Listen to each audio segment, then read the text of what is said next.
हम लोग आज 2024-25 बजट की बात करेंगे। 2024-25 बजट में क्या कहा गया है और हमारे लिए कौन कौन से बिंदु महत्वपूर्ण हैं, क्योंकि बजट एक बहुत ही विस्तृत दस्तावेज होता है। बजट को परिभाषित करते हुए कहा जाता है कि यह एक वित्तीय वर्ष के आय व्यय का विवरण होता है, लेकिन इस आय व्यय के विवरण से अधिक बीच में बहुत कुछ होता है, क्योंकि जो हमने भविष्य के लिए गोल निर्धारित किए हैं उन गोल्स को अचीव करने का भी ये माध्यम होता है। सरकार जो दीर्घकालिक योजनाएं शुरू करती है उन दीर्घकालिक योजनाओं को बजट के माध्यम से ही कार्यरूप दिया जाता है, उन्हें क्रियान्वित किया जाता है। वित्त मंत्री ने अपने बजट भाषण में संसद में उन्होंने जो बजट प्रस्तुत किया उसमें उन्होंने वैश्विक अर्थव्यवस्था की कुछ समस्याओं का भी जिक्र किया, जैसे नीतिगत अनिश्चितता, उच्च आस्ति, पोत परिवहन अव्यवस्था। उन्होंने कहा इन समस्याओं के कारण वैश्विक संदर्भ में मुद्रास्फीति बढ़ने की संभावना बनी रहती है। उन्होंने कहा भारतीय अर्थव्यवस्था बेहतर प्रदर्शन कर रही है और हम मुद्रास्फीति पर भी कंट्रोल करने की स्थिति में है। उसकी जो आदर्श स्थिति है 4%, उसे अचीव करने की पोजीशन में हम भारतीय अर्थव्यवस्था दिखती है। हालांकि इस समय 5.4% मुद्रास्फीति है। 2047 में भारत को एक विकसित राष्ट्र बनाना है। तो इस बजट में यह कहा गया है कि 2047 में हम भारत को एक विकसित राष्ट्र कैसे बनाएंगे। तो वित्त मंत्री ने इसके लिए जिन प्राथमिकताओं का उल्लेख किया है उनमें से वो 9 प्राथमिकताएं हैं। उन्होंने कहा कि इन प्राथमिकताओं पर कार्य करके, इन्हें प्राथमिकता देकर, इन कार्यों को प्राथमिकता देकर हम 2047 के लिए तैयारी कर सकते हैं। तो उन्होंने जिन प्राथमिकताओं का जिक्र किया है उनकी चर्चा हम लोग कर लें। क्या करना है, किस उद्देश्य से 2047 में भारत को विकसित राष्ट्र बनाना है, इसके लिए हमें किन किन सेक्टर्स को प्राथमिकता देनी होगी। पहली, कृषि उत्पादकता और अनुकूलनीयता। कृषि उत्पादकता और अनुकूलनीयता। पहली प्राथमिकता है कृषि के विकास पर विशेष बल दिया गया है इस बजट में। दूसरी बात जो कही गई है, दूसरी प्राथमिकता रोजगार और कौशल प्रशिक्षण। रोजगार पर भी बहुत बल दिया गया है, रोजगार और कौशल प्रशिक्षण।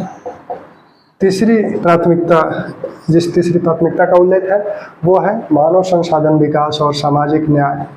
मानव संसाधन विकास और सामाजिक न्याय। मानव संसाधन विकास और सामाजिक न्याय की बात कही गई है। चौथी प्राथमिकता जो है उसमें कहा गया है विनिर्माण और सेवाएं। विनिर्माण और सेवाएं, ये चौथी प्राथमिकता है। पांचवी प्राथमिकता क्या है? पांचवी प्राथमिकता है शहरी विकास।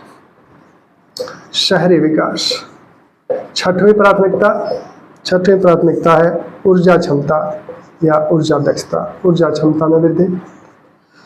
सातवीं प्राथमिकता है अवसंरचना, इंफ्रास्ट्रक्चर, अवसंरचना का विकास। आठवीं जो प्राथमिकता है वो है अनुसंधान और नवाचार। अनुसंधान व नवाचार। नौवीं प्राथमिकता है अगली पीढ़ी के सुधार। यानी हमें किन किन सेक्टर्स में सुधार की आवश्यकता है, अगली पीढ़ी के सुधार, उन सुधारों का भी जिक्र इस बजट में किया गया है। तो एक पूरा बजट इन्हीं 9 प्राथमिकताओं के इर्द गिर्द घूमता हुआ दिख रहा है।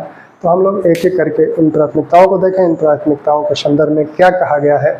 पहली बात जो है कृषि उत्पादकता और अनुकूलनीयता, यानी कृषि का उत्पादन बढ़ाना है, लेकिन क्या ध्यान में रखना है, अनुकूलनीयता यानी पर्यावरणीय अनुकूलन को ध्यान में रखते हुए हमें कृषि की उत्पादकता को बढ़ाना है। ऐसा ना हो कि हम उत्पादकता बढ़ाने के चक्कर में अपने पर्यावरण को ही दूषित कर लें और वो हमारे लिए संकट उपस्थित हो जाए। तो इसमें पहली बात जो कही गई है वो ये कही गई है कि कृषि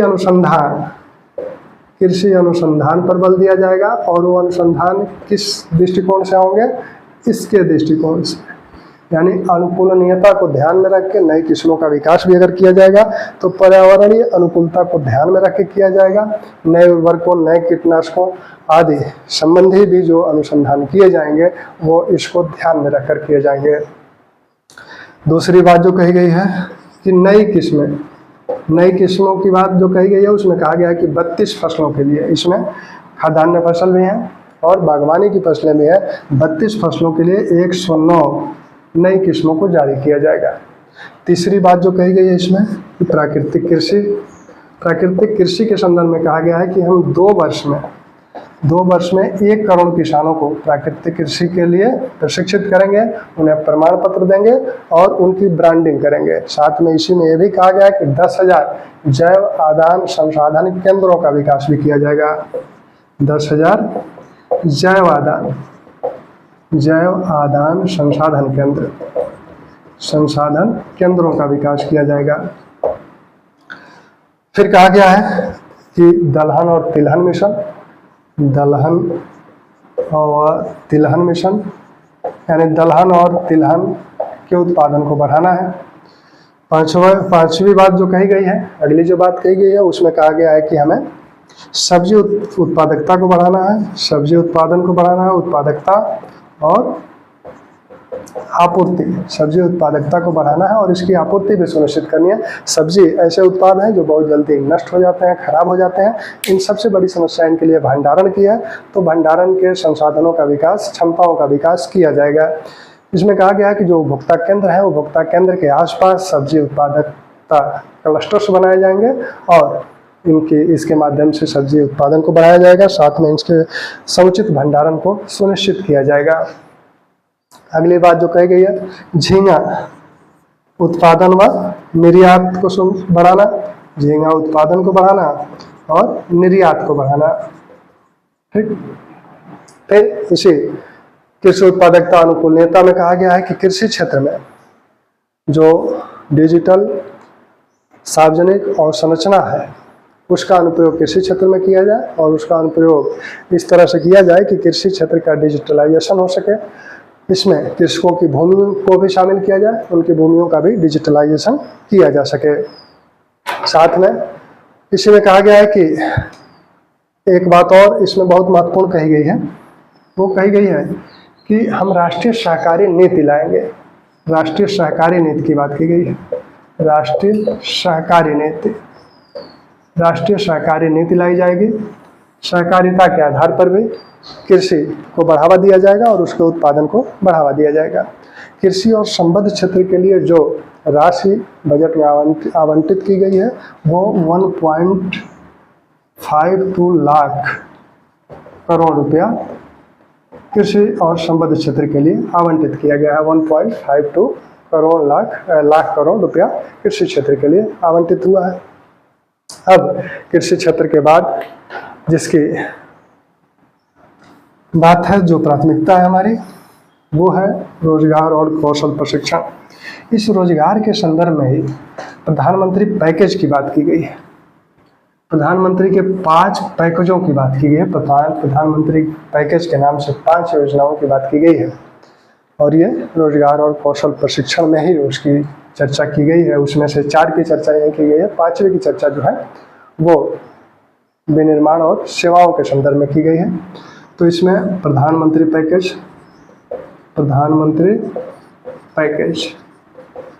पैकेज में ये कहा गया है कि रोजगार के संदर्भ में जो युवा पहली बार रोजगार पाएगा, किसी औपचारिक क्षेत्र में पहली बार वो नौकरी पाता है, तो उसके लिए ये योजनाएं हैं। जो नौकरी पाता है और जो नौकरी देता है यानी नियोक्ता और जो रोजगार पाता है उसको, कर्मचारी और नियोक्ता दोनों की बातें इसमें की गई हैं। पहली बात की गई है जो पहली बार नौकरी पाता है उसे पहले माह में 15,000 रुपया सरकार 3 किस्तों में देगी। दूसरी बात उसे सहायता के रूप में। दूसरी बात ये कही गई है कि रोजगार विनिर्माण में रोजगार वृद्धि, विनिर्माण क्षेत्र में रोजगार वृद्धि। इसके लिए कहा गया है कि जो भविष्य निधि अंशदान है, भविष्य निधि अंशदान के संदर्भ में ये बात कही गई है कि जो EPFO है, भविष्य निधि अंशदान संगठन, उसमें दोनों लोगों को अंशदान करना होता है, कर्मचारी को भी और नियोक्ता को भी। तो यहाँ कहा गया है कि सरकार ये देखेगी कि ये दोनों लोग कैसे अंशदान इसमें कर रहे हैं, जैसे वो अंशदान करेंगे उसी रूप में सरकार उन्हें पुरस्कृत करेगी। तीसरी योजना नियोक्ताओं की सहायता। नियोक्ता की सहायता, सरकार नियोक्ता की सहायता करेगी। वह जो ईपीएफओ में अंशदान अपना कर रहा है, भविष्य निधि में जो अंशदान कर रहा है, उसके अंशदान के संदर्भ में 2 वर्षों में प्रत्येक नए नियुक्ति के संदर्भ में जो पहली बार नियुक्ति पा रहा है, उसके लिए उसके संदर्भ में जो अंशदान किया जा रहा है नियोक्ता द्वारा, उसके लिए सरकार जो है 2 वर्ष में 3000 रुपये प्रति माह उस नियोक्ता को प्रदान करेगी सहायता के रूप में। चौथी जो प्रधानमंत्री पैकेज में चौथी योजना की जो बात की गई है वो कहा गया है कौशल विकास, कौशल प्रशिक्षण की। इसमें कहा गया है कि हम जो है 5 वर्ष में 20 लाख युवाओं को प्रशिक्षित करेंगे। इस योजना के तहत 5 वर्ष में 20 लाख युवाओं को प्रशिक्षित कौशल प्रशिक्षण देने का उद्देश्य निर्धारित किया गया है। इस जो दूसरा हमारी प्राथमिकता है रोजगार और कौशल प्रशिक्षण में, ये बातें की गई हैं। साथ में ये कहा गया है कि जो कौशल प्रशिक्षण ऋण है उसे बढ़ाकर अब कौशल प्रशिक्षण ऋण जो पहले 1.5 लाख तक मिलता था, इसे अब 1.5 लाख से बढ़ाकर 7.5 लाख किया गया है। 7.5 लाख रुपया तक कौशल प्रशिक्षण ऋण मिल सकता है। कौशल प्रशिक्षण ऋण उन्हें मिलता है जो लोग टेक्निकल कॉलेजों में ITI या पॉलिटेक्निक कॉलेजों या इस प्रकार के ऐसे किसी संस्थान में वो अध्ययन करना चाहते हैं, तो उनके लिए 7.5 लाख रुपया ऋण स्वीकृत होगा। दूसरी बात, एक और ऋण की बात की गई है शिक्षा ऋण के नाम से। इसमें कहा गया है कि शिक्षा ऋण 10 लाख मिल सकता है, 10 लाख तक शिक्षा ऋण। और ये ऋण कहाँ अध्ययन करने पर मिलेगा? उच्चतर शिक्षा के लिए और घरेलू संस्थानों में, यानी देश के अंदर जो संस्थानें हैं उसमें अगर कोई विद्यार्थी, कोई युवा उच्चतर शिक्षा लेना चाहता है, उसके लिए वो ऋण लेना चाहता है, तो 10 लाख रुपया ऋण मिलेगा। इस पर 3% वार्षिक ब्याज लगेगा। 3% वार्षिक ब्याज पर 10 लाख रुपये के ऋण मिल सकता है। महिला कामगारों के संदर्भ में कहा गया, महिला कामगारों की संख्या को बढ़ाने के संदर्भ में कहा गया है कि महिलाओं के लिए हॉस्टल्स बनाए जाएंगे, शिशु गृह बनाए जाएंगे और उन्हें विशेष रूप से प्रशिक्षण देने की व्यवस्था भी की जाएगी। तो ये रोजगार और कौशल प्रशिक्षण से संबंधित ये योजनाएं थी। अब तीसरी प्राथमिकता है मानव संसाधन और समावेशी विकास। इसमें कहा गया कि हम परिपूर्णता दृष्टिकोण अपनाएंगे। मानव संसाधन, अब ये पूछा सकता है कि बजट में किस के संदर्भ में कहा गया है कि हम परिपूर्णता दृष्टिकोण अपनाएंगे। तो ये तीसरी प्राथमिकता हमारी जो है मानव संसाधन विकास और सामाजिक न्याय, उसमें कहा गया है परिपूर्णता दृष्टिकोण। परिपूर्णता दृष्टिकोण का मतलब युवाओं, महिलाओं, उपेक्षित वर्गों के सर्वांगीण विकास के लिए प्रयास किया जाएगा। उनके शिक्षा, उनके स्वास्थ्य पर बल दिया जाएगा। ठीक, इस तरह से उनको जो है मुख्य धारा में शामिल करने का प्रयास किया जाएगा। साथ में जो अनुसूचित जातियां हैं, अनुसूचित जनजातियां हैं, वेंडर्स हैं, जो कारीगर हैं, उनके लिए जो योजनाएं चलाई जा रही हैं पहले से, जैसे प्रधानमंत्री विश्वकर्मा योजना, प्रधानमंत्री स्ववित्त योजना या आजीविका मिशन या स्टार्टअप, इनके क्रियान्वयन में तेजी लाई जाएगी और इस तरह से इस परिपूर्णता दृष्टिकोण को पूरा किया जाएगा। इसमें भारत के जो पूर्वी राज्य हैं, जैसे बिहार है, पश्चिम बंगाल है, पूर्वी राज्यों की बात की गई है और उसके लिए एक योजना पूर्वोदय नाम से। पूर्वी राज्य में बिहार है, झारखंड है, पश्चिम बंगाल, उड़ीसा, आंध्र प्रदेश। इन राज्यों के संदर्भ में कहा गया है कि इनके पास खनिज संसाधन तो बहुत है, खनिज संसाधनों से भरपूर राज्य है ये, लेकिन यहाँ अवसंरचनात्मक विकास नहीं हुआ है। तो पूर्वोदय जो योजना है उसमें इन राज्यों के मानव संसाधन का विकास करना उद्देश्य है। इन राज्यों में अवसंरचनात्मक विकास, इंफ्रास्ट्रक्चर को डेवलप करना है और साथ में यहाँ आर्थिक अवसरों का सृजन भी करना है, जिससे लोगों को यहाँ रोजगार भी मिल सके। इस संदर्भ में जो बातें कही गई है उसमें 26,000 करोड़ रुपया बिहार को आवंटित किया गया है। पूरे बजट में सबसे ज़्यादा लाभ में कोई है तो बिहार है। माननीय मुख्यमंत्री नीतीश कुमार जी ने सरकार का समर्थन करके अच्छा किया, क्योंकि बिहार के लिए वो ढेर सारी चीज़ें, विशेष राज्य का दर्जा तो नहीं ले पाए, लेकिन काफ़ी कुछ केंद्र से वो लेने में सफल रहे हैं अभी तक। तो 26,000 करोड़ रुपया जो आवंटित किया गया है बिहार को, जो दिया गया है, उसमें क्या क्या कार्य किया जाएगा। जो अमृतसर कोलकाता एक्सप्रेसवे है, उस अमृतसर कोलकाता एक्सप्रेसवे में एक औद्योगिक गलियारा है, अमृतसर कोलकाता औद्योगिक कॉरिडोर। इसमें गया को औद्योगिक केंद्र के रूप में विकसित किया जाएगा। और इसी गया को औद्योगिक केंद्र के रूप में विकसित करने के संदर्भ में एक स्लोगन कहा गया है कि विरासत भी और विकास भी, विरासत भी और विकास भी। तो इसी के संदर्भ में, गया के संदर्भ में कहा जा रहा है, क्योंकि गया को एक औद्योगिक केंद्र के रूप में विकसित किया जाएगा। गया हमारी सांस्कृतिक धरोहर है, हिंदुओं से भी संबंधित है, बौद्धों से भी संबंधित है, वो एक धार्मिक स्थल के रूप में है, तो वो हमारी विरासत भी है। और साथ में अगर हम उसे औद्योगिक केंद्र के रूप में विकसित कर लें तो वो विकसित भारत के लिए एक रोल मॉडल बन जाएगा। तो इस बजट में भी कहा गया कि गया को हम विकसित भारत के लिए एक रोल मॉडल के रूप में विकसित करने वाले हैं, यानी हमारी वो विरासत भी है और उसे हम विकास का एक मॉडल भी बनाने जा रहे हैं। बिहार के लिए जो एक्सप्रेसवे की बात की गई है, पटना पूर्णिया एक्सप्रेसवे, बक्सर भागलपुर एक्सप्रेसवे, साथ में जिन शहरों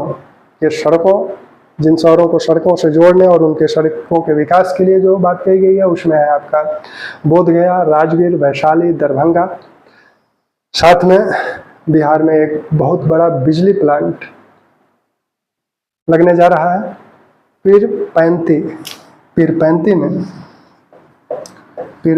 में 2400 मेगावाट उत्पादन क्षमता इसकी बहुत बड़ी है, बहुत अधिक है।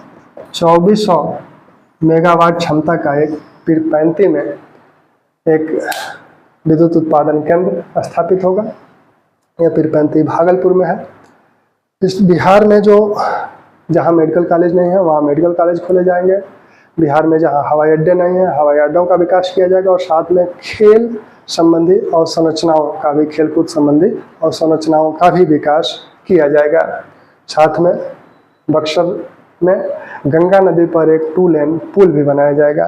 तो ये बिहार के संदर्भ में इस जो तीसरी प्राथमिकता है उसमें जो बातें कही गई हैं। साथ में आंध्र प्रदेश पुनर्गठन अधिनियम के संदर्भ में भी कुछ बातें कहेंगे कि आंध्र प्रदेश पुनर्गठन अधिनियम, आंध्र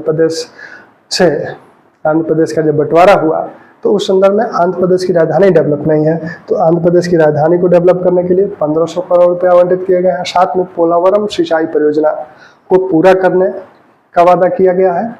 यह गोदावरी नदी तट पर पोलावरम सिंचाई परियोजना है। साथ में जो औद्योगिक गलियारा आंध्र प्रदेश से गुजरता है, एक गलियारा आपका गुजरता है विशाखापत्तनम चेन्नई औद्योगिक कॉरिडोर।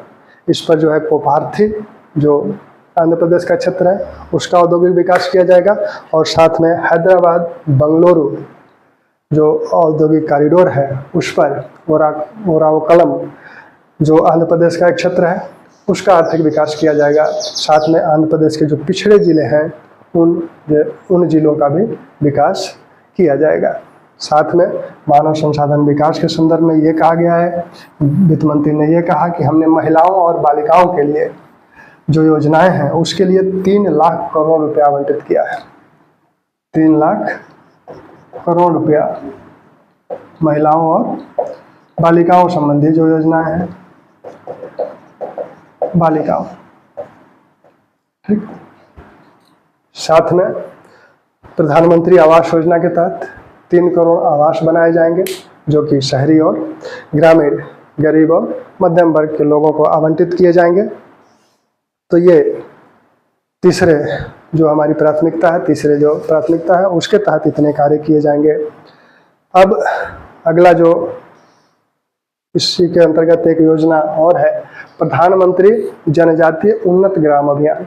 इस ग्राम अभियान के तहत ये कहा गया है कि 63,000 जनजातीय ग्राम इसमें शामिल होंगे और इन ग्रामों के सभी परिवारों को लाभार्थी के रूप में इसमें लक्षित किया जाएगा और इन गांवों का विकास किया जाएगा जिससे 5 करोड़ जनजातियों को लाभ होगा। पूर्वोत्तर राज्यों का विकास, पूर्वोत्तर राज्यों में बैंक की शाखाएं बहुत कम है, तो पूर्वोत्तर राज्यों में बैंक शाखाओं के लिए कहा गया है कि भारतीय डाक भुगतान बैंक की 100 शाखाएं पूर्वोत्तर राज्यों में स्थापित की जाएंगी। अब जो चौथी प्राथमिकता है विनिर्माण और सेवाएं। विनिर्माण के संदर्भ में एमएसएमई के संदर्भ में बहुत कुछ कहा गया है। चौथी प्राथमिकता जो है विनिर्माण के संदर्भ में MSME, micro small medium enterprises, इस पर बहुत बल दिया गया है। इसमें कहा गया है कि एमएसएमई को ऋण उपलब्ध कराने के संदर्भ में जो तीसरे पक्ष की गारंटी की बात होती थी, वो गारंटी समाप्त कर दी जाएगी। बिना गारंटी के एमएसएमई इकाइयां ऋण प्राप्त कर सकती हैं। इसके लिए एक स्वामित्व निधि की स्थापना की जाएगी, हालांकि उनसे गारंटी शुल्क लिया जाएगा। ठीक। दूसरी बात ये कही गई है कि इन्हें जो ऋण दिया जाता है, इस ऋण का एमएसएमई इकाई को कोई ऋण देना है तो उसका आकलन जो किया जाता है बैंकों द्वारा, तो उसमें कहा गया कि सार्वजनिक क्षेत्र के जो बैंक है इसके आकलन की एक नई पद्धति विकसित करेंगे। वो पद्धति होगी इन इकाइयों के डिजिटल फुटप्रिंट के आधार पर। तीसरी बात एमएसएमई के संदर्भ में जो कही गई है, वो कहा गया है कि ये जब संकट में हो तब भी इनको ऋण उपलब्ध हो सके, इस बात को सुनिश्चित किया जाए। फिर कहा गया है कि एमएसएमई इकाइयाँ जो होंगी, इनके जो उत्पाद होते हैं उनकी जो खरीदारी होती है वो टैक्स के माध्यम से लोग इसकी खरीदारी करते हैं। तो उसमें जो कारोबार की सीमा थी वो 500 करोड़ रुपए थी, अब उसको कम करके 250 करोड़ रुपए कर दिए गए हैं। फिर एक बात कही गई है कि हम जो खाद्य उत्पादन के संदर्भ में रेडिएशन और सुरक्षा की जो बात, गुणवत्ता और सुरक्षा की जो बात करते हैं, उस संदर्भ में रेडिएशन, गुणवत्ता और सुरक्षा खाद्य वस्तुओं के संदर्भ में, तो गुणवत्ता और सुरक्षा संबंधित 100 प्रयोगशालाएं एमएसएमई इकाइयों के रूप में विकसित की जाएंगी। सरकार इसकी सहायता करेगी। रेडिएशन के संदर्भ में 50 एमएसएमई इकाइयाँ स्थापित की जाएगी, सरकार इसके संदर्भ में सहायता करेगी। साथ में ये कहा गया है कि मुद्रा ऋण जो दिया जाता है, मुद्रा ऋण 3 प्रकार के होते हैं, शिशु, किशोर और तरुण। तो उसमें जो तरुण की सीमा है, जो कि अब तक 5 लाख रुपए थी, उसको बढ़ाकर अब तक जो है 10 लाख रुपए थी, उसको बढ़ाकर 20 लाख रुपए किया गया है। यानी मुद्रा ऋण का जो तरुण वाला मुद्रा ऋण की मैक्सिमम सीमा कर दी गई है 20 लाख रुपया। तो ये भी एमएसएमई इकाइयों के लिए महत्वपूर्ण है। अब जो बात आगे की गई है इसमें कि एमएसएमई क्लस्टर्स में सिडबी की शाखाओं की स्थापना। एमएसएमई जो क्लस्टर्स हैं, 242 क्लस्टर्स हैं एमएसएमई क्लस्टर्स, उनमें सिडबी की शाखाएं, क्योंकि सिडबी जो है लघु उद्योगों को ही ऋण देने की संस्था है, तो उनकी शाखाओं की स्थापना की जाए जिससे कि वो अपनी सेवाएं इन क्लस्टर्स में उपलब्ध करा सके।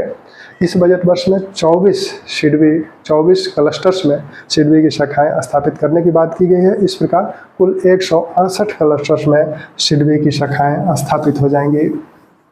इसी संदर्भ में पोत परिवहन में हिस्सेदारी बढ़ाने की बात की गई है और खनिज मिशन की बात की गई है। घरेलू खनिज खनन, फिर रिसाइकलिंग और विदेशों में खानों के अधिग्रहण के संदर्भ में एक खनिज मिशन की बात कही गई है कि एक खनिज मिशन शुरू किया जाएगा। साथ में औद्योगिक पार्कों के संदर्भ में कहा गया है कि 100 शहरों के आसपास प्लग एंड प्ले मॉडल पे औद्योगिक पार्क स्थापित किए जाएंगे। प्लग और प्ले जो औद्योगिक पार्क है, वो किसी एक वस्तु के निर्माण से संबंधित सारी चीज़ें उन पार्कों में मिलती हैं। तो इस प्रकार 100 वस्तुओं के निर्माण संबंधी एक बेहतर ये केंद्र बन जाएंगे। दूसरा ये कहा गया है कि जो राष्ट्रीय औद्योगिक गलियारा कार्यक्रम है, उस कार्यक्रम के तहत 12 औद्योगिक पार्कों का निर्माण किया जाएगा। उनके स्थान अभी नहीं बताए गए हैं। ठीक। अब जो अगली बात कही गई है कि डिजिटल सार्वजनिक और संरचना का जो अनुप्रयोग है, उसका अनुप्रयोग शिक्षा में, स्वास्थ्य में, विधि व न्याय, लॉजिस्टिक, सेवा आपूर्ति, शहरी अभिशासन, इन सब में उसके अनुप्रयोग को बढ़ावा दिया जाएगा, उनके अनुप्रयोग को सुनिश्चित करने संबंधी उपाय किए जाएंगे। अब इस में उद्योगों के संदर्भ में दिवालिया और क्षमता शोधन की भी बात होती है। दिवालिया और क्षमता शोधन के संदर्भ में जो एक एकीकृत प्रौद्योगिक प्लेटफॉर्म बनाया जाएगा। ठीक, अब जो अगली प्राथमिकता है वो है शहरी विकास। शहरी विकास के संदर्भ में कहा गया है कि जो मौजूदा शहर है उनके जो है ब्राउनफील्ड पुनर्विकास की बात कही गई है। ब्राउनफील्ड पुनर्विकास की बात कही गई है। ब्राउनफील्ड पुनर्विकास का मतलब है कि इन शहरों से जो पर्यावरण प्रदूषण होता है उसको समाप्त करने का प्रयास किया जाएगा। ठीक, दूसरी बात कही गई है कि जो 30 लाख से अधिक की जनसंख्या वाले शहर हैं, 14 शहरों की बात इसमें की गई है, उन शहरों में उन शहरों का आवागमन उन्मुखी विकास किया जाएगा। क्योंकि शहरों की एक बड़ी समस्या ट्रैफिक है, तो उस ट्रैफिक से कैसे निजात मिले उसके लिए सार्वजनिक परिवहन को बढ़ावा दिया जाएगा। ठीक, तो इस तरह की बात इस सेक्टर में, इस प्राथमिकता में कही गई है। साथ में अन्य जो बातें कही गई है उसमें प्रधानमंत्री आवास योजना, जो शहरी आवास योजना है, उसमें 1 करोड़ गरीब और मध्यम वर्ग के लोगों को आवास उपलब्ध कराने की बात इसमें कही गई है। साथ में शहरों में जलापूर्ति, सीवेज उपचार और ठोस अपशिष्ट प्रबंधन पर भी काम किया जाएगा, इसकी भी बात इसमें की गई है।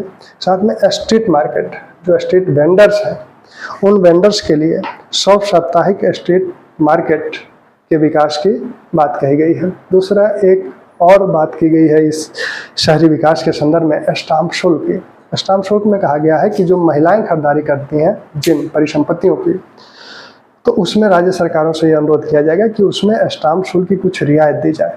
यानी महिलाएं जिसकी मालिक बन रही हैं, जिनकी खरीदारी महिलाएं कर रही हैं, उनमें रियायत स्टाम्प शुल्क में दिया जाए। अगला जो प्राथमिकता है वो है ऊर्जा सुरक्षा या ऊर्जा क्षमता। ऊर्जा सुरक्षा, तो ऊर्जा क्षमता को हम बढ़ाकर ऊर्जा सुरक्षा को सुनिश्चित कर सकते हैं। इसमें कई बातें कहेंगे। इसमें एक तो कहा गया है स्मॉल मॉड्यूलर रिएक्टर्स की बात की गई है कि स्मॉल मॉड्यूलर रिएक्टर्स का विकास किया जाएगा। इससे संबंधित जो अनुसंधान होंगे उस अनुसंधान में निजी क्षेत्र को भी भागीदार बनाया जाएगा।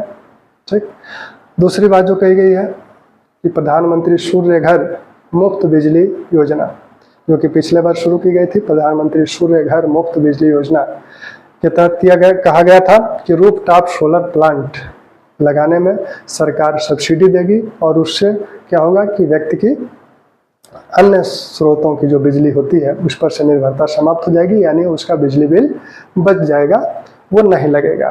तो इस पे सरकार रूफटॉप सोलर प्लांट लगाने पर सरकार सब्सिडी दे रही है इस योजना के तहत। अगली बात कही गई पंप स्टोरेज पॉलिसी, यानी इसमें जो है नवीकरणीय ऊर्जा स्रोतों से जो बिजली उत्पन्न हो रही है उसके एकीकरण की बात कही गई है। साथ में अगर बिजली हम उत्पादित करते हैं उसकी डिमांड अभी नहीं है तो उसको हम कैसे स्टोर करें इसकी बात, और जब मांग बढ़ जाए तो उससे हम पुनः कैसे बिजली उत्पादित कर लें। जैसे जो जल विद्युत परियोजना है उसमें एक तरीका ये होता है कि हम जो बिजली है उससे पानी को पंप करके ऊपर चढ़ा लें बांध बना के, और फिर जब आवश्यकता हो तो हम ऊपर से पानी गिराकर टरबाइन चलाकर फिर बिजली उत्पादित कर लें। तो इसको बढ़ावा देने पर जोर दिया गया है।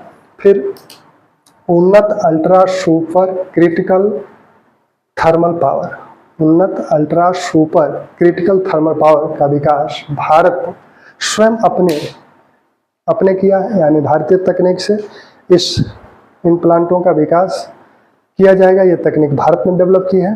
तो इससे संबंधित एक प्लांट लगाने की बात की गई है कि 800 मेगावाट का एक प्लांट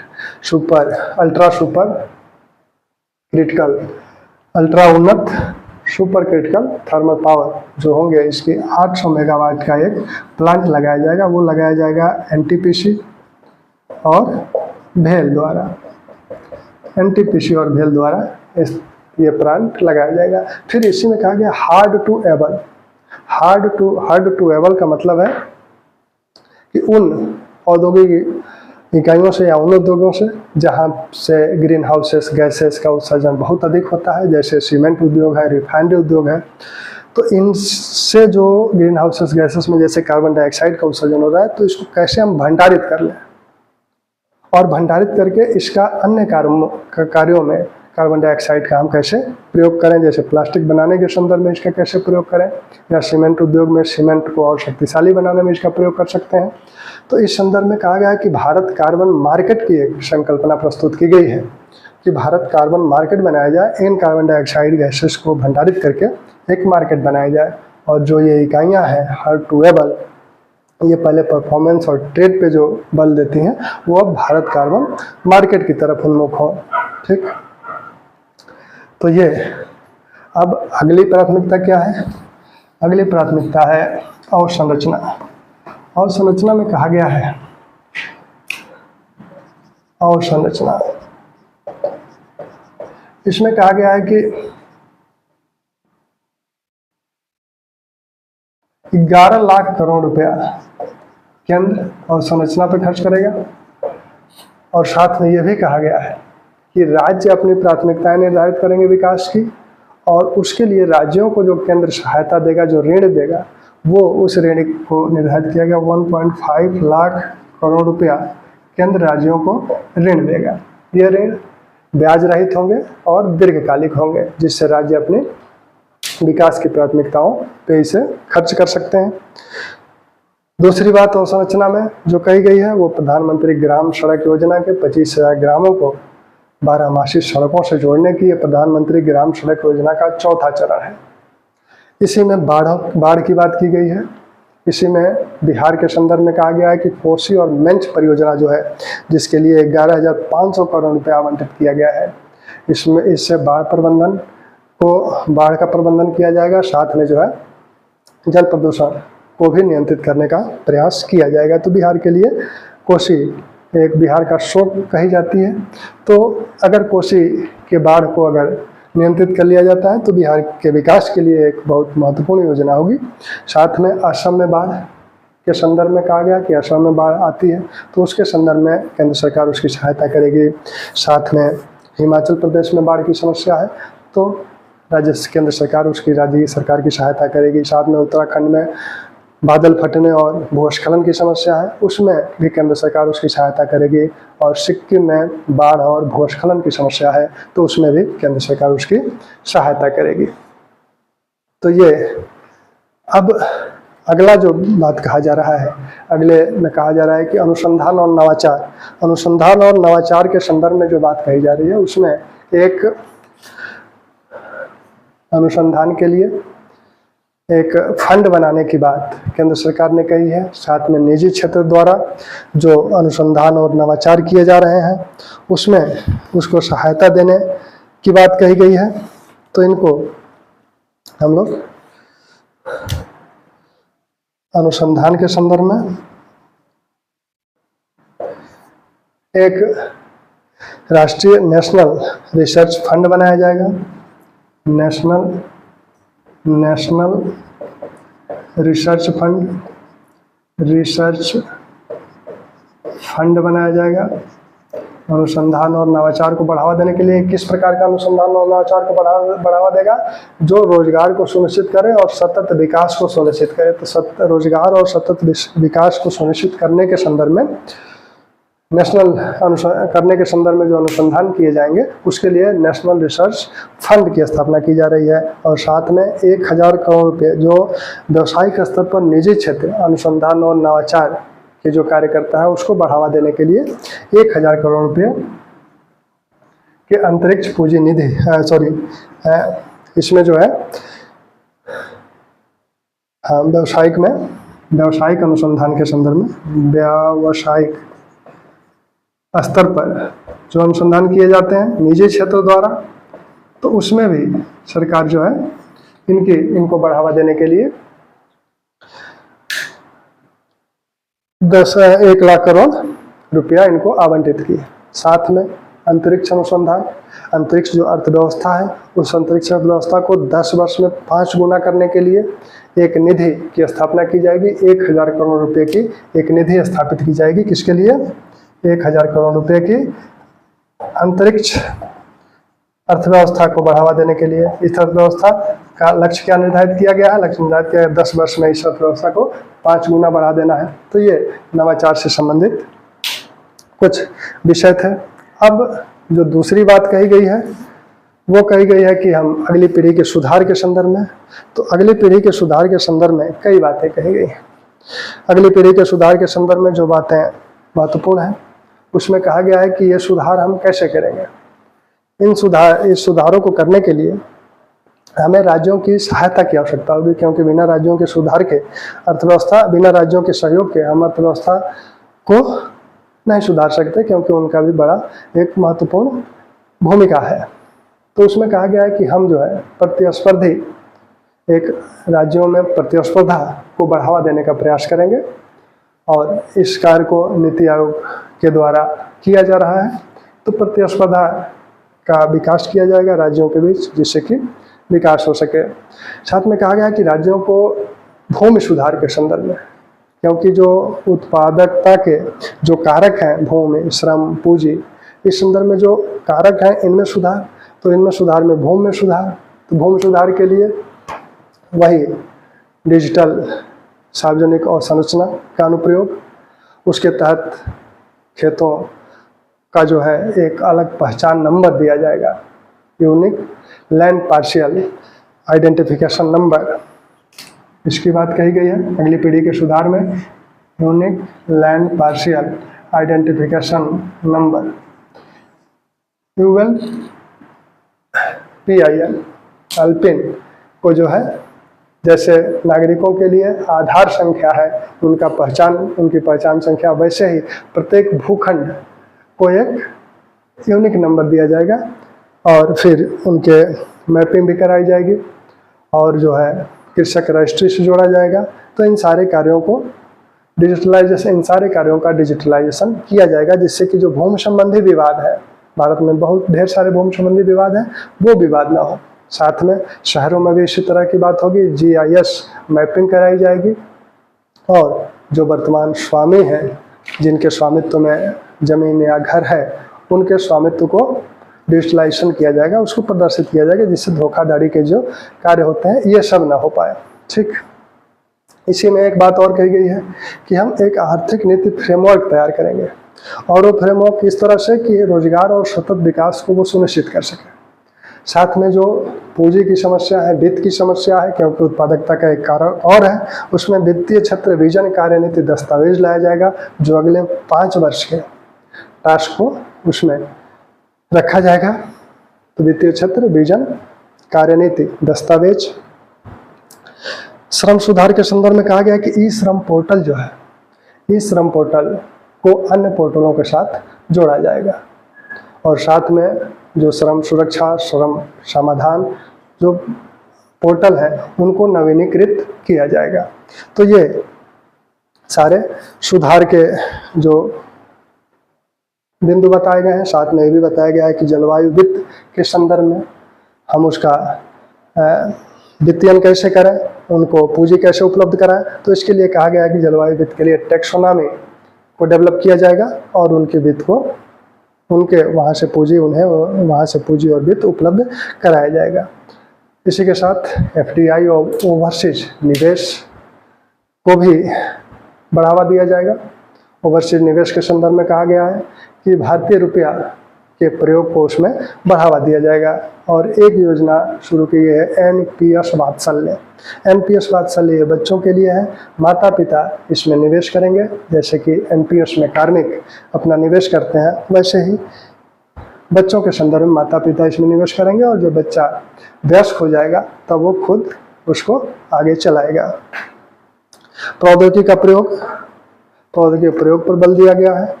प्रौद्योगिकी प्रयोग को विभिन्न अर्थव्यवस्था के विभिन्न सेक्टर्स में बढ़ाया जाएगा। व्यवसाय में आसानी हेतु जन विश्वास विधेयक नंबर 2 लाया जाएगा। व्यवसाय में विश्वास हेतु जन विश्वास विधेयक 2, जन विश्वास विधेयक 1 आ चुका है, जन विश्वास विधेयक 2 लाया जाएगा। इसी के साथ जो टैक्स, जीडीपी में टैक्स का जो, क्योंकि इससे प्रश्न बनते हैं, जीडीपी में जो टैक्स का हिस्सा है तो उसमें कहा गया है कि डायरेक्ट टैक्स और इनडायरेक्ट टैक्स, प्रत्यक्ष कर अप्रत्यक्ष कर 2023-24 में ये 11.6% था जीडीपी का। इसमें दोनों है, कुल है प्रत्यक्ष और अप्रत्यक्ष। इसमें जो है अप्रत्यक्ष कर का हिस्सा जो है वो 6.6% था और 5% अप्रत्यक्ष कर का हिस्सा था, ये अप्रत्यक्ष कर है। इसी प्रकार 2024-25 में जो ये हिस्सा का अनुमान लगाया गया है वो अनुमान लगाया गया है कि ये 11.8 हो जाएगा, दोनों का मिला के जीडीपी का जो प्रतिशत होगा इसका जो है 6.8 हो जाएगा प्रत्यक्ष कर और 5% इसका रहेगा अप्रत्यक्ष कर, यानी प्रत्यक्ष कर अधिक है। और अर्थव्यवस्था जब विनिर्माण की हो जाती है, तीसरे सेक्टर पर जब अर्थव्यवस्था निर्भर होती है तो वहाँ प्रत्यक्ष कर बढ़ जाता है अप्रत्यक्ष कर से। ठीक, अब कुछ जो चीज़ें और कही गई हैं अर्थव्यवस्था के संदर्भ में, उसमें कहा गया है कि पीवी फ्लैक्स बैनर पर सीमा शुल्क को बढ़ाया गया है, 10% से 25% किया गया है। सोलर सेल और पैनल के निर्यात के निर्माण में इस्तेमाल होने वाली चीज़ों से सीमा शुल्क को समाप्त होने वाली सीमा शुल्क को समाप्त कर दिया गया है। इसी प्रकार वित्तीय संपत्तियों, लघु अवधि लाभ, वित्तीय संपत्तियों पर जो लघु अवधि लाभ है उस पर जो कर लिया जाता है उसको 20% किया गया है। वित्तीय संपत्तियों पर, वित्तीय परिसंपत्तियों पर जो लाभ कर, जो लाभ होता है इस पर जो लाभ कर लिया जाता है यह जो है 20% लिया जाएगा, बढ़ाया गया है।